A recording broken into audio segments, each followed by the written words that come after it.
વિસાવદર ગાયત્રી મંદિર ખાતે શાસ્ત્રી ભગવતી પ્રસાદજીની પ્રેરણાથી ષષ્ઠતિલા એકાદશી પવિત્ર દિવસે ગાયત્રી પ્લોટ મોટા મહિલા સત્સંગ મંડળના બહેનો દ્વારા શાસ્ત્રોક્ત વિધિ સાથે સર્વ સમાજના જીવોની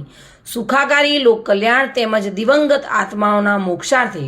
ષષ્ઠતિલા યજ્ઞ યોજાયો, જેમાં વિસાવદર માનવ સેવા સમિતિના પ્રેસિડેન્ટ રમણીકભાઈ દુધાત્રા, વિસાવદર લાયન્સ ક્લબના પ્રેસિડેન્ટ રમણીકભાઈ ગોહેલ, મેડિકલ સાધન સેવા કેન્દ્રના વ્યવસ્થાપક ચંદ્રકાંત ખુઆ તેમજ બહોળી સંખ્યામાં સત્સંગ મંડળના બહેનો માતાઓ ખાસ ઉપસ્થિત રહી સૌએ યજ્ઞમાં આહુતિ આપી સૌની સુખાકારી માટે પરમ કૃપાળુ પરમાત્માને પ્રાર્થના કરી હતી. શ્યામ ચાવડા સાથે bureau report, today Gujarati news.